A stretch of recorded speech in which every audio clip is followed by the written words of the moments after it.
Merhaba. Nasılsınız? Sağ olsun. Nasılsınız? Teşekkürler, sağ olun. Şimdi yürütülen barış ve demokratik toplum sürecini nasıl değerlendiriyorsunuz? Sizin süreçten beklentiniz, talepleriniz nelerdir? Yani beklentimiz barışın devam etmesidir. Yani bugün bakıyorsun mesela insanlar daha huzurludur. Bazı insanların siyaset yapması lazım. Başta Selahattin Demirtaş gibi ve onun gibi birçok tutsak insan var mesela. Onların siyasi alan içerisinde olması lazım. Yani biz de amacımız odur, isteğimiz odur. Selahattin Demirtaş gibi, Abdullah Öcalan gibi insanların mecliste olması lazım. Yani bizim taleplerimiz bunlardır yani. Barış süreci de güzel devam ediyor. Yani şu an herkes mutludur. Ekonomik açıdan düşünürsek biraz ekonomik durum zayıftır şu an ülkemizde maalesef. İşsizlik biraz üst safhadadır. Yani bu şeylerin bunları da aşacağını düşünüyorum. Hani bu tür Barış olursa bu ekonomik problemler aşılır bunlar mı? da düzelir tabii ki de. Yani bu siyaset de hani belirli insanlarla yapılması lazım. Siyaseti bilen insanlar, bizi daha ileriye götüren kişilerle olması lazım. Ama bugün baktığımızda mesela yani menfaat olmaması lazım aslında. Biraz da halkın yararına olması lazım bazı şeylerin. Yani temennimiz budur. Yani güzel şeyler olmasını diliyoruz. Ekonomik şartların biraz daha pozitif olarak olmasını düşünüyoruz halk açısından. Yani şu anki taleplerimiz bunlar. Son günlerde bu yasal düzenlemeler de gündeme geliyor. Evet. İşte hazırlandığı belirtilen çerçeve yasa var. Bu çerçeve yasa meclis tatile girmeden önce meclise gitmesi bekleniyor. Siz bunu nasıl değerlendiriyorsunuz? Bu çerçeve yasa neye göre olmalı? Neler yer almalı sizce? Yani ne kadar erken olursa halkın yararınadır dediğimiz gibi. Yani şu sonuçta yani halk yani ülkedeki sadece doğu halkları değil batı halkları da şu an aynı sıkıntıyı çekiyor, ekonomik sıkıntıyı. Yani bu yasanın bir an önce onaylanması lazım, bir an önce yürürlüğe girmesi lazım. Halkın da talepleri doğrultusunda olması lazım. Neden bir an önce peki?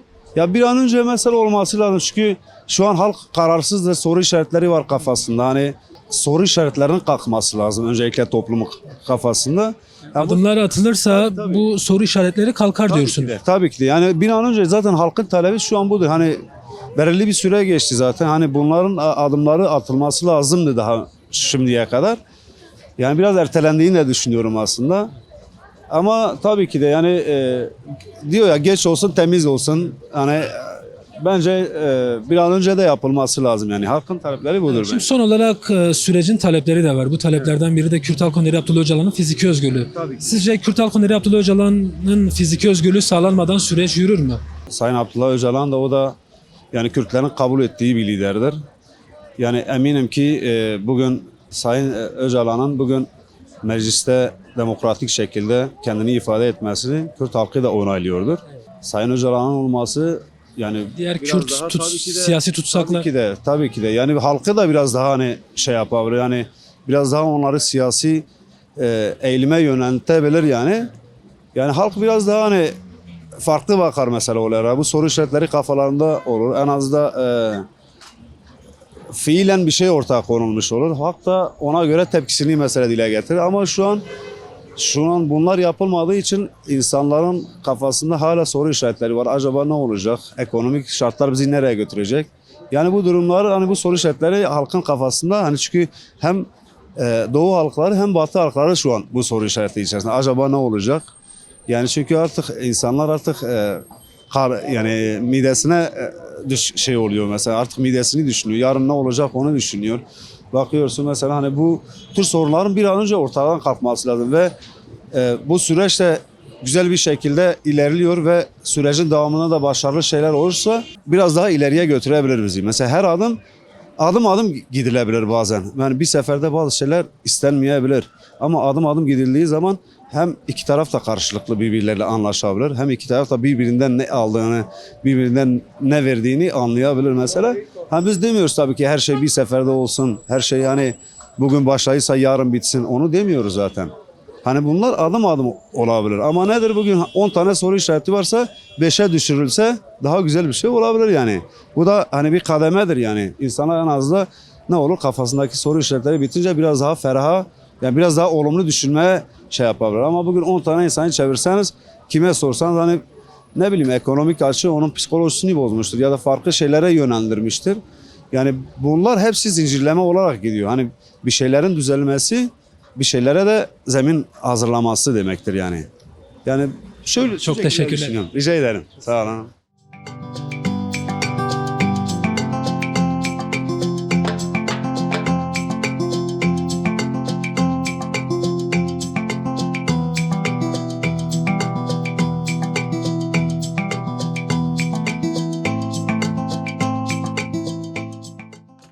Merhaba. Merhaba abi.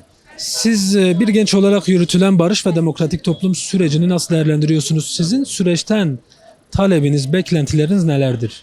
Ya abi bir şu an dediğim gibi özgürlük, barış, hani kendi ana dilimi değil veya eğer diyorsa barış diye böyle bir şey açılmışsa okullarda bildiğin gibi ana dilimiz, Kürtçe bir dilden hani şu an yıllardır okullarda kendi ana dilimizi konuşamıyoruz abi. Barış hani inanmıyorum abi hep batıda ırkçılık olduğu için ben inanmıyorum abi yani ben sana bunu diyeyim. Hani bunu ne diyeyim? Mesela bu sene Ahmet Sizin barışa inanmanız için neler olması lazım, neler yapılması lazım?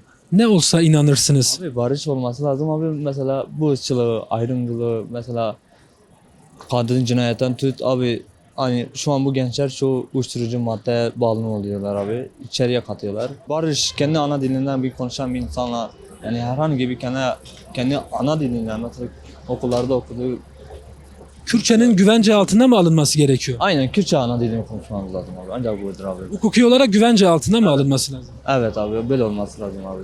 Yani ben Batı'da çalışmışım abi. Batı'da çoğu ırkçılık karşıma çıkmış. Hani kavga ettiğim günlerim de var tabii. İnanmıyorum abi. Yani Batı'da gören şeylerime ben asla inanmıyorum abi. Yani şu an Doğu'ya bakırsın Doğu'nun bir farklılığı çok var abi. Yani Batı'da hani ırkçılığı var. Mesela bu sene Ahmetspor Süper Lig'de çıktı.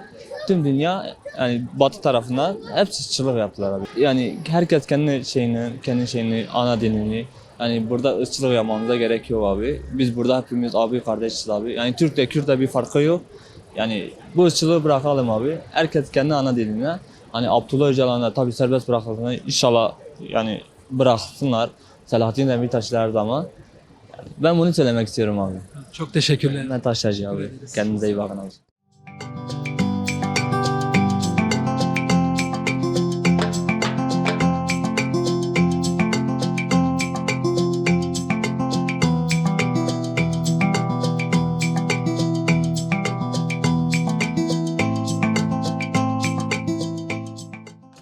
Merhaba. Merhaba. Şimdi bir yılı aşkın bir süredir yürütülen barış ve demokratik toplum süreci var. Siz bu süreci nasıl değerlendiriyorsunuz? Sizin süreçten talebiniz, beklentileriniz nelerdir? Valla bizim sürecimiz hani biz bir geniş bir nefes almamız için ve toplumu güzel yaşatmamız için bu süreci parlak görmemiz lazım.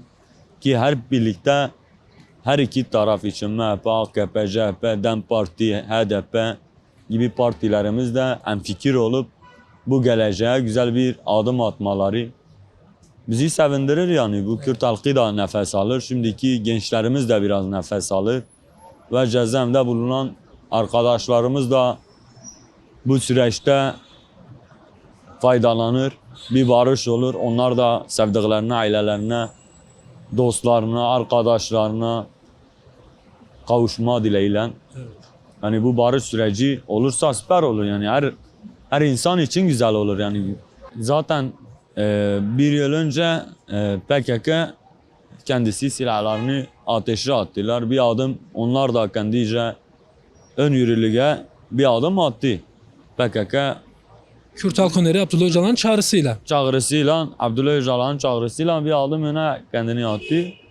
Şimdi kalmış Türkiye. Türkiye'de AK Parti, CHP, MHP, HDP bunlar da bir adım atsa yani bir yıl içerisinde daha bir herhangi bir adım gelişmesi yoktur. Bunu dile getirelim. Yani hiçbir parti siyasi alanda bir adım atılmamış. Yani konuşulmuş ama mesela PKK gibi onlar da kalkıp bir silah yakmamışlar veya ki bir adım atılmamış. Bu süreç onlar da biraz hızlandırıp pratikte onlar da bir adım atmalarını istiyoruz yani. Ne olmalı bu adımlar? Bu adımlar dediğim gibi bütün barış gelsin. Barışta daha sonra insanlar biraz rahatlasın. Yani Kürtlerin temel hak ve özgürlükleri için neler olmalı? Türk, Kürt, Laz, Çerkez, Alevisi hepsi zaten insandır yani insani olarak insandır. Ayırt edilmeden. Daha kapsayıcı olacak şekilde. Tabi İngilizce, Fransızca dilleri konuşabiliyorsa Kürtçeyi de anayasaya koyup Kürtçe dil vardır diye dilimizi inkar edilmez. Yani bizi yaratan Allah'tır. Artık bize bu dili veren de Allah'tır. Eğer biri sorgulanacaksa eğer bunların da eğer ki gerçekten güçleri kurban olduğum Allah'a varsa Allah'a diyecek ki siz niye Kürtleri var ettiniz? Hani biz Kürt halkı coğrafya olarak geniş bir kapsamdır. Hani bizi yıkamazlar zaten. Çünkü dilimiz Kürttür. Bunu biz de inkar etmiyoruz. Ki asla halk aslımızı da inkar etmiyoruz. Dilimizi de inkar etmeyiz. Şimdi aslında sürecin talepleri de var. Sürecin taleplerinden biri Kürt Halk Öneri Abdullah Öcalan'ın fiziki özgürlüğünün sağlanması. Sizce Kürt Halk Öneri Abdullah Öcalan'ın fiziki özgürlüğü sağlanmadan süreç yürür mü, ilerler mi? Ya şimdi o da yaklaşık bir 30 yıldır tutsaktır. 1999 Şubat ayında tutuklanmıştır. Şu an yıl olmuş 2026. Seneleri hesapladığımız zaman 27-28 yıldır Abdullah Öcalan zaten tutukludur. Ve sürecin baş muhatabı. Sürecin baş muhatabı zaten odur. Yani o da bırakılsın. Türkiye'de artık biraz ferahlasın, savaşlar olmasın. Herhangi bir asker ve herhangi bir başka insanlarımız ölmesin, öldürülmesin. Bir kardeşlik olsun. Kürt dilini de ayırt etmesinler meclislerde özellikle. Bu mecliste oturan arkadaşlar, milletvekillerimiz size de sesleniyoruz. Siz de mecliste oturduğunuz zaman sizi oraya getirenler de bizim gibi insandır. Halktır. Bu halk sizi indirmeyi de bilir. Barışı getirin, kardeşliği getirin. Biraz da ekonomi olarak insanlar rahatlansın. Sen alıyorsun o 300-400 milyar, adam alıyor 28 milyar. Gel aslanım sen de 28 milyar al. 30 milyar, 300 milyar para alma. 28 milyar askeri ücretle sen de çalış. Bakayım 2 gün meclis koltuğunda oturup da konuşma yapabilecek misin? Yapmazsınız. Çok teşekkürler. Rica edeyim.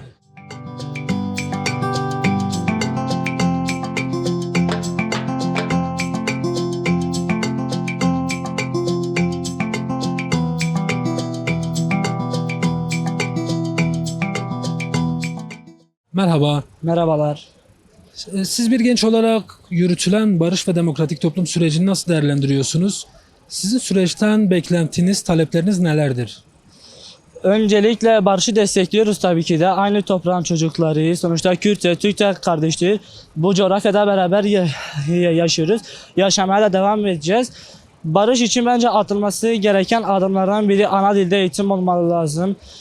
Kürtçeyi toplumsal alanlara taşımaları lazım. Bu konuda bir yasal düzenlenmenin olmasını istiyoruz. Ondan sonra önderimizle bırakılmasını istiyoruz. Yani Kürt Halk Öneri Abdullah Öcalan mı? aynen öyle. Bence bırakılması lazım. Yani sonuçta bu sürece liderlik eden biri. Bence bırakılmalı. Kürt Halk Öneri Abdullah Öcalan'ın fiziki özgürlüğünün önemi nedir? Bence hani sembolik olarak da bence bırakılması lazım. Çünkü bir toplumu temsil ediyor kendisi. Yani bir sözcü olarak, bir önder olarak bence bırakılması lazım. Kürt Halk Öneri Abdullah Öcalan özgür olmadan süreç yürür mü? Bence yürütülmesi pek imkanlı değil. Çünkü sözünü dinleyen bir sürü kişi var. Bir topluma hitap ediyor sonuçta. Yani bundan dolayı bence serbest bırakılmalı. Yani bir genç olarak sizin talebiniz ne? Yani bu süreçten işte nihai barış olursa ülkede içinde bulunduğumuz sorunlar, krizler aşılır mı? Bence aşılır. Şöyle bir şey var. Mesela kardeşiz diyorlar. Öyle böyle ama mesela toplum içinde dışlanma çok fazla. Mesela kabullenemiyorlar. Bu kabullenmenin olması lazım bence. Yani toplumsal barış için öncelikle bir kabullenme olması lazım. Sonuçta aynı ülkede yaşıyoruz. Bunların bence kabul edilmesi barış sürecini bence hızlandırabilir. Buradan bir çağrın var mı? Ne söylemek istersin? Barışı destekliyoruz gençler olarak. Bu barışı istiyoruz. Bence sağlanmalı. Olursa da çok güzel olur. Bu kadar demek istediklerim. Çok teşekkür ederim. Rica ederiz.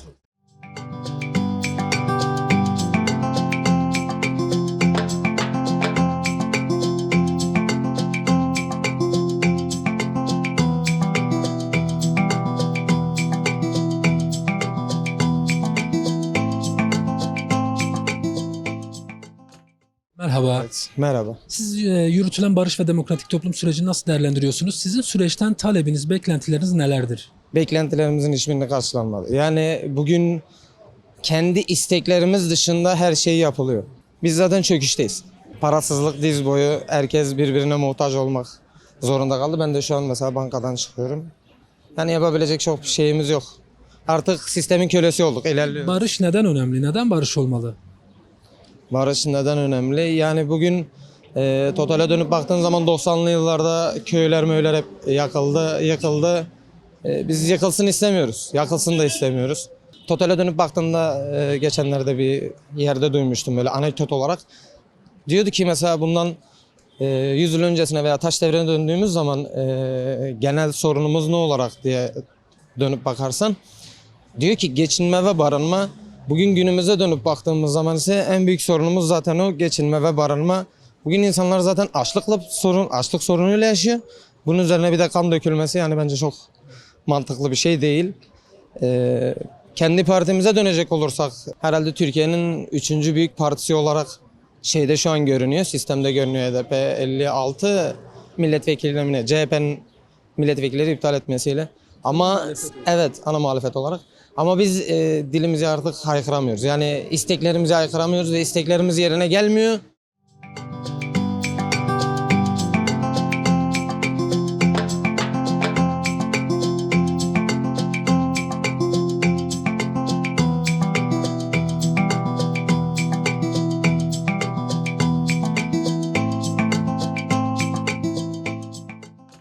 Merhaba. Merhabalar. Yürütülen barış ve demokratik toplum sürecini nasıl değerlendiriyorsunuz? Nasıl buluyorsunuz? Sizin süreçten talebiniz, beklentileriniz nelerdir? Ya biz bu süreçte her iki tarafın da elini taşın altına koymasını istiyoruz. Yani artık analarının ağlamasını istemiyoruz. Detaylı bir şekilde, ince bir şekilde herkes elini taşın altına koysun. Bu başkanımız da olur, onların da başkanları olur, bizim de başkanlarımız olur. Yani söyleyeceklerim bu kadar. Şimdi herkes elini taşın altına koyması gerekiyor dediniz. Neden koyması lazım? Neler olması lazım? Neler yapılması lazım? Yani artık bu saatten sonra bir şeylerin biz bilincine vardık. Bir şeylerin artık bir taraf olması lazım. Anladın mı abicim?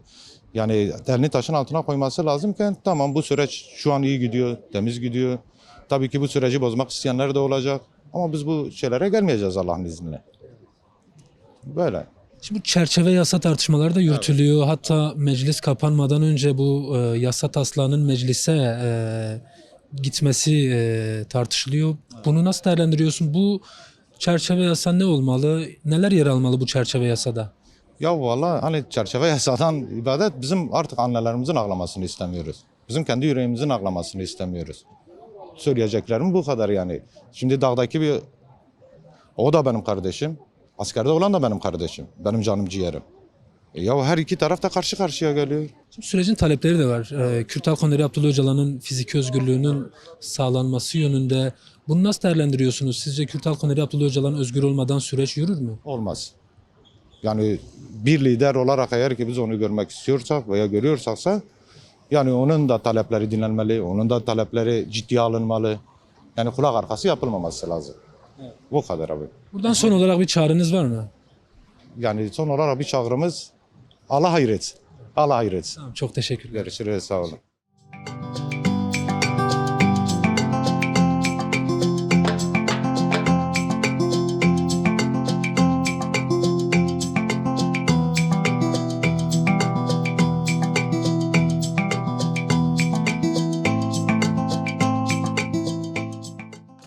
Merhaba. Merhaba hocam. Şimdi bir yılı aşkın bir süredir yürütülen barış ve demokratik toplum süreci var. Siz bu süreci nasıl değerlendiriyorsunuz? Sizin süreçten beklentileriniz, talepleriniz nelerdir? Vallahi abi ciddi, samimi bir şey olmadık sürece biz hiçbir yere varamayız. Bak samimi olarak yürümesi lazım ki ciddi bir yere varağın. Ya o onu kandırsa, bu bunu kandırsa zaten olmaz. Hiçbir zaman bir yürüyüş de olmaz, hiçbir zaman bir ciddiyet de olmaz. Yani o şekilde yani biraz sıkıntılı dönem var. İster istemez var. Zaten ortadadır, bellidir.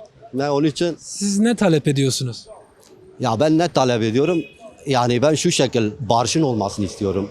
Güzel günlerin olmasını istiyorum. Kürt halkına gerçekten bir adım atılması lazım. Hani samimi bir yanda, hani şaka olarak bir yanda. Bir samimi bir adım olduğu zaman zaten Kürtler görür, fark eder.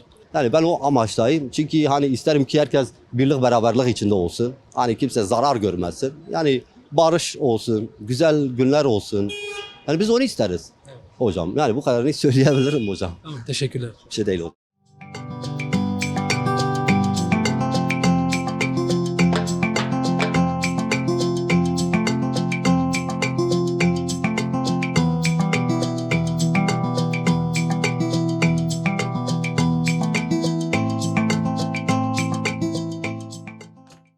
Merhaba. Merhabalar.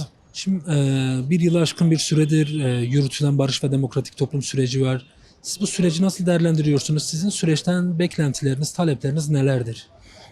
Yani süreci şu şekilde takip ediyoruz. Bir an önce barışın sağlanmasını istiyoruz.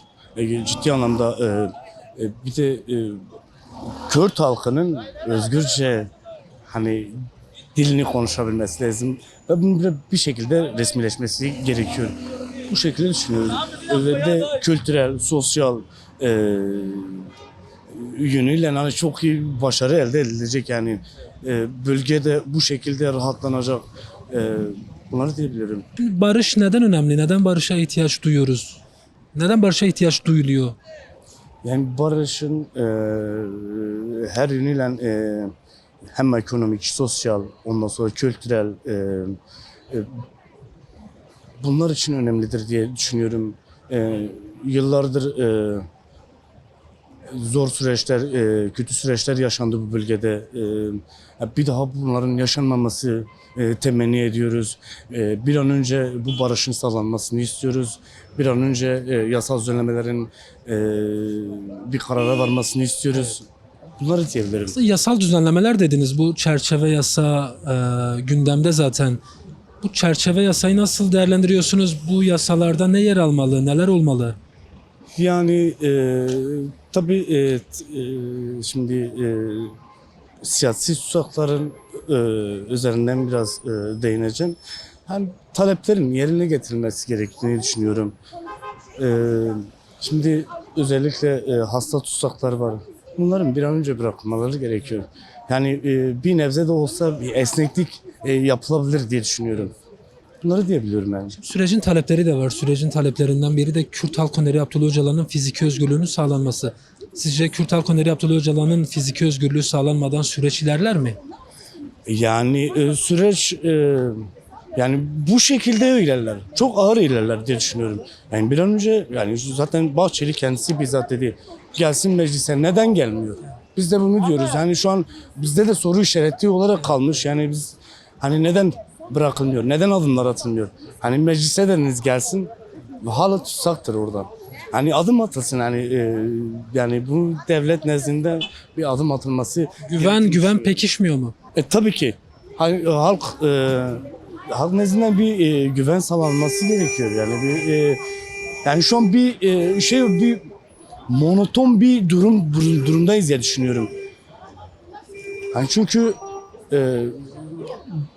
Somut bir şeyler mi? somut bir şey olmadığı için bir donukluk var yani. Yani bir şeyler yürünmüyor. Hem ekonomik olarak hem kültürel olarak, sosyal olarak yani değişik bir dönemdeyiz diye düşünüyorum. Ama bir an önce bunun değişilmesi gerekiyor. Bir an önce adımların atılması gerekiyor. Abdullah Öcalan'ın da bir an önce özgürlüğüne kavuşması gerektiğini düşünüyorum. Çok teşekkür ederiz. Rica ederim, teşekkür ederim.